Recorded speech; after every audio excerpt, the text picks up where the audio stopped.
I was 18 years old when I got married. I belonged to a very conservative family, a Baloch family, where good daughters never say no to their parents. My father wanted me to get married, and all I said was, if that makes you happy, I'll say yes. And of course, it was never a happy marriage. Just about after 2 years of getting married, about 9 years ago, I met a car accident.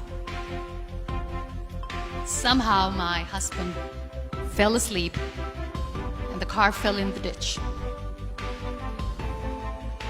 He managed to jump out, saved himself. I'm happy for him. But I stayed inside the car and I sustained a lot of injuries. The list is a bit long. Radius ulna of my right arm were fractured. The wrist was fractured. Shoulder bone and collarbone were fractured. My whole rib cage got fractured. But that injury that changed me and my life completely was the spine injury. Many people came to rescue. They gave me CPR. They dragged me out of the car. And while they were dragging me out, I got the complete transection of my spinal cord. Those 2.5 months were dreadful. I was at the verge of despair.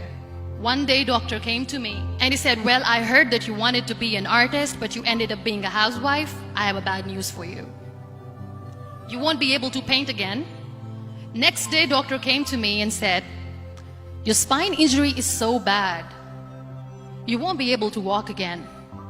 I took a deep breath and I said, it's all right. Next day, doctor came to me and said, because of your spine injury and the fixation that you have in your back, you won't be able to give birth to a child again. That day, I was devastated. I started to question my existence. Why am I even alive? So what kept me going was, one day I asked my brothers, I know I have a deformed hand, but I'm tired of looking at these white walls in the hospital and wearing these white scrubs. Bring me some colors, bring me some small canvas. I want to paint. So the very first painting I made was on my deathbed, where I painted for the very first time. What an amazing therapy it was. Without uttering a single word, I could paint my heart out. I could share my story. People used to come and say, what lovely painting, so much color. Nobody could see the grief in it. Only I could. And that day I decided that I'm going to live life for myself. I am not going to be that perfect person for someone. I am just going to take this moment and I will make it perfect for myself. That I'm going to fight my fears.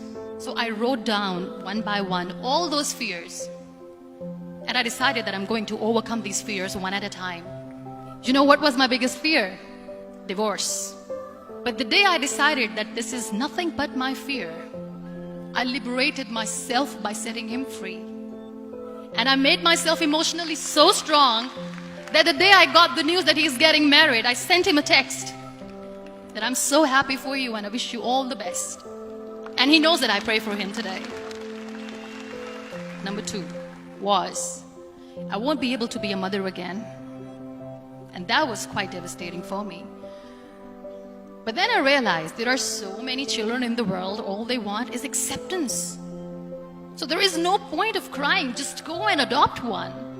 And that's what I did.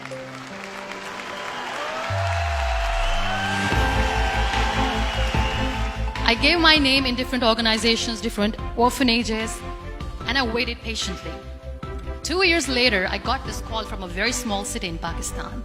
I got a call and they said, are you Muniba Mazari? There is a baby boy and would you like to adopt? I could literally feel the labor pain. I said, yes, I am going to adopt him. I am coming to take him home.